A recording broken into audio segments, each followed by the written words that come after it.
Welcome back to our story time video part 2। तो जैसा कि आपने लास्ट वीडियो में देखा था, हम लोग ने बताया था कि हम लोग लखनऊ से लुधियाना तक गए थे। तो आज हम लोग बताएंगे लुधियाना से श्रीनगर तक की जर्नी, डल लेक की तक। हम लोग तो पहले लुधियाना में स्टे किया था, जैसा कि मैंने बताया था सर्किट हाउस में।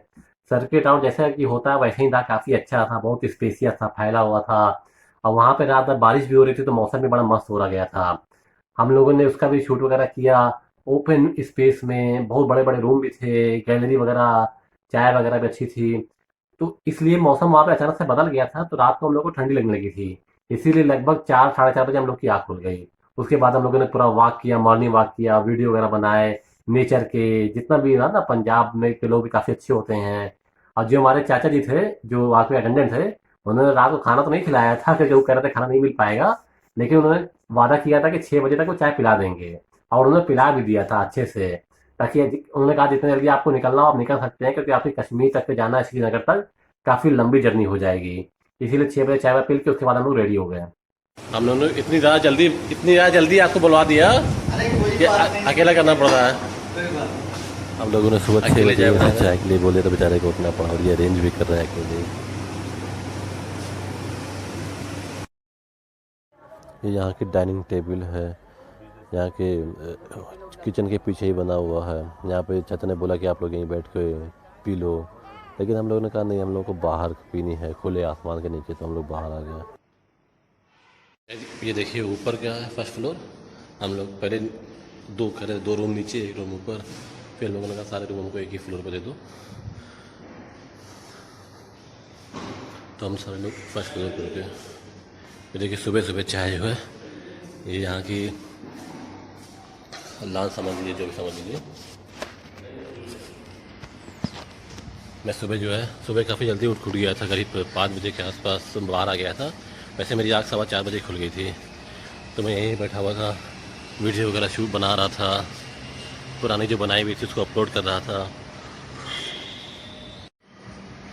मौसम देखिए, रात में बारिश हुई ना, बिल्कुल कुछ काफ़ी चेंज हो गया। हालांकि बहुत ज़्यादा गर्मी तो कम नहीं हुई है, गर्मी तो बरकरार है, बट रात भर ऐसी बहुत तेज़ था। फिर हम लोग बाहर आए जल्दी आँख खुलने की वजह से। फिर मैंने चाय का जल्दी से ऑर्डर दिया। मैंने सोचा कि चलो खुले में चाय पीते हैं, रात भर तो अंदर थे ही रूम में। कैसा भी नज़र आ रहा है। अब बाहर ऊपर बादल देखिए ज़रा।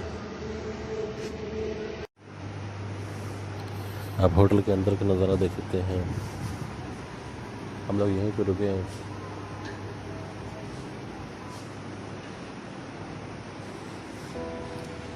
We are the brave, we are the bold, we can be anything, anything.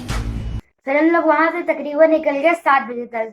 7 बजे से निकलने के बाद हम लोग थोड़ा सा आगे बढ़े। फिर हम लोग ने माउंटेन शुरू हो गया था जम्मू में, तो हम लोग ने पठानकोट में एक ब्रेक लिया था। फिर हम लोग वहां से तकरीबन निकल गए 7 बजे तक।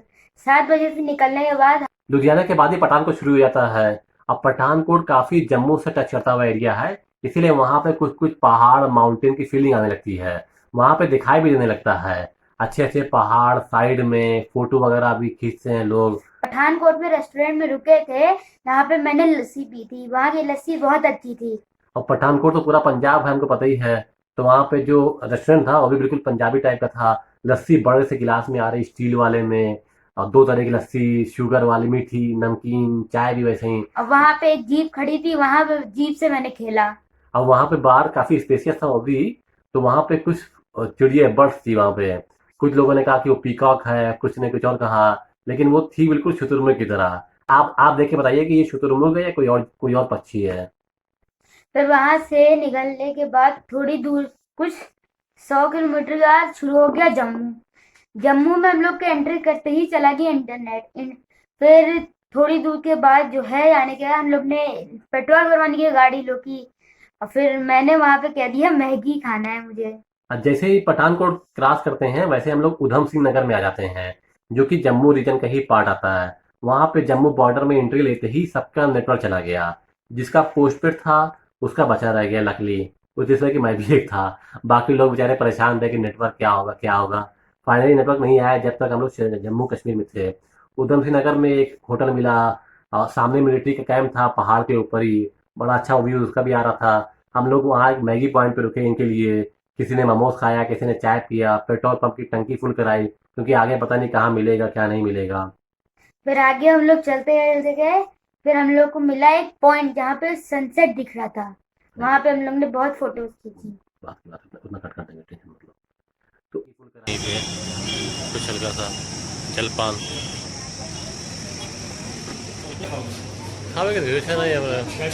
अच्छा उधम सिंह नगर से हम लोग आगे बढ़ रहे थे, तो जम्मू से कश्मीर तक की जितनी भी लेन है, रोड है, काफ़ी अच्छी है। नो एंट्री खुल जाती है, उसकी वजह से ट्रक आ जाता है। या अगर नो एंट्री बंद भी होती है ना, जो मिलिट्री के, आर्मी के को ऑयल सप्लाई करने वाले, पेट्रोल सप्लाई करने वाले टैंकर होते हैं, उनकी वजह से कभी कभी जाम लग जाता है। अदरवाइज रोड बड़ी अच्छी है, कुछ एरिया को छोड़ दिया जाए। अब बीच में बहुत सारी टनल पड़ती है। और जम्मू से श्रीनगर के बीच में हम लोग को एक जाम मिला जो कि आधे घंटे तक चला। वहां पे मैंने गाड़ी चला के बहुत मस्ती की। बीच में टनल बहुत सारी पड़ती है। पहली टनल जिसका नाम बदल के श्यामा प्रसाद मुखर्जी टनल कर दिया गया है। मतलब 3-4 टनल तो हम लोग के मिल गई थी जम्मू से श्रीनगर के बीच में।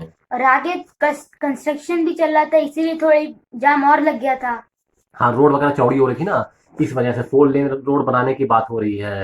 रास्ते में हम लोग जा रहे थे, तो ये अपना कैमरा तो ले गए थे, लेकिन मेमोरी कार्ड कहीं इन्होंने खो दिया था। तो रास्ते पर ही बोलते रहे कि मेमोरी कार्ड दिला दो, मेमोरी कार्ड दिला दो, लेकिन वो रास्ते में मिला नहीं। वो हम लोगों ने श्रीनगर में लिया बाद में। जम्मू से कश्मीर के बीच में हम लोग को एक पॉइंट मिला जहाँ पे सनसेट दिख रहा था। वहां पे बहुत अच्छा सीन मिला, तो हम लोग ने बहुत सारी फोटोज खींची। वो बस जम्मू कश्मीर प्रॉपर श्रीनगर हम लोग पहुंचने वाले थे, लगभग 60-70 किलोमीटर के पास में। एक साइड में एक बड़ी साइड बनी हुई थी, ओपन ग्राउंड बना हुआ था। काफी लोग वहाँ पे खेल रहे थे, क्रिकेट, फुटबॉल। कुछ लोग तो स्कूटी चलाना भी सीख रहे थे। नीचे तो वहां पे एक पार्क भी था। हाँ, हम लोगों ने उधर ही गाड़ी थोड़ा डाइवर्ट करी। अच्छी अच्छी सीनरी फोटो आ रही थी, वहाँ पे एप्पल की फार्मिंग भी हो रही थी, और बहुत अच्छी जो नेचुरल सीन होते हैं ना, बड़ा अच्छा सा आ रहा था। और सनसेट का जो व्यू था वो वैसा मुझे लगता है कि बहुत ही रियली दिखता है। और मैंने अपने बाइनोकुलर से सबको सनसेट दिखाया। सनसेट बहुत अच्छा लग रहा था, एकदम पहाड़ के नीचे जा रहा था सन। और फिर हम लोग थोड़ा 60-70 किलोमीटर के बाद हम लोग प्रॉपर श्रीनगर के अंदर आ गए। उसके बाद जब हम लोग आगे बढ़े तो प्रॉपर कश्मीर तो शुरू हो गया था, श्रीनगर पहुंचने में 60 किलोमीटर बाकी था लगभग। और रोड के दोनों साइड में बिल्कुल सटे हुए वहाँ पे खेत होते हैं, जहाँ पे फार्मिंग होती है, एग्रीकल्चरल लैंड, और बहुत अच्छे से मेंटेन होता है, ग्रीनरी बिल्कुल नेचुरल। और वहाँ पे राइस की फार्मिंग हो रही है, कहीं एप्पल की हो रही है, किसी और चीज़ की होती है। मतलब रोड से बिल्कुल सटे हुए आपको लोगों के खेत दिखाई दे जाएंगे। अच्छा व्यू आ रहा था कि अगर आपको थोड़ा सा स्टे करना हो तो वहाँ पे स्टे कर सकते हैं। लेकिन हम लोग को पहुंचने की बड़ी जल्दी थी, क्योंकि ऑलरेडी 6-7 बज चुका था। हम लोग सीधे अपने होटल के पास पहुंच गए, जो कि डल लेक था। उस रात हम लोग अपने होटल में नहीं रुके, हम लोग रुके हाउस बोट में। हाउस बोट का नाम दूनो पैलेस था। हाँ, हम लोग को ये था कि फर्स्ट डे ही हम लोग को हाउस बोट में रुकना है। तो जो होटल वाले थे उन्होंने कहा था कि पहले दिन आप लोग हाउस बोट रुक जाइए, क्योंकि बहुत क्रेज होता है। हम लोग के अंदर क्रेज था।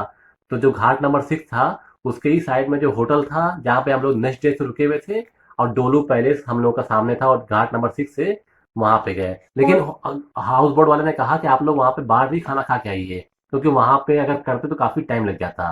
तो हम लोगों ने उसी जहाँ पे हम लोग जिन लोगों ने हमारा अरेंजमेंट कराया था, यानी जहाँ पे नेक्स्ट डे से हम लोगों को रुकना था जिस होटल में, वहीं पे खाना खाए। के होटल का नाम था होटल सनशाइन। हाँ, वो भी डल लेक घाट नंबर 6 के पास ही है। घाट नंबर 6 के एकदम जस्ट सामने था, हम लोग के हाउस बोट के जस्ट सामने था। और हम लोग ने हाउस बोट से रुकने पहले होटल में खाना खाया, वहाँ का बहुत टेस्टी था खाना। हाँ, उसके बाद जो हाउस बोट वाले होते हैं उनकी तरफ से बोट आती है, वो आपका सामान वगैरह आपको लेके अपने जो डेस्टिनेशन होती है, यानी जो हाउस बोट होता है वहां तक ले जाएगी। मतलब लाने और ले जाने की जिम्मेदारी उन्हीं की होती है। और बाकी सब हम लोग अगले दिन का बताएंगे आप लोग नेक्स्ट वीडियो में। नेक्स्ट वीडियो आएगी कल सुबह 9 बजे। हाँ, हाउस बोट का कैसा एक्सपीरियंस रहा, कैसे मस्ती रही, वहाँ पे जो भी आप एक्टिविटीज करी, वो कल की वीडियो में आप वो सब आपको कल की वीडियो सुबह 9 बजे मिल जाएगी, इसलिए रेडी रहिएगा। तब तक इंतजार करिए। बाय। वीडियो चैनल को सब्सक्राइब जरूर कर लीजिए।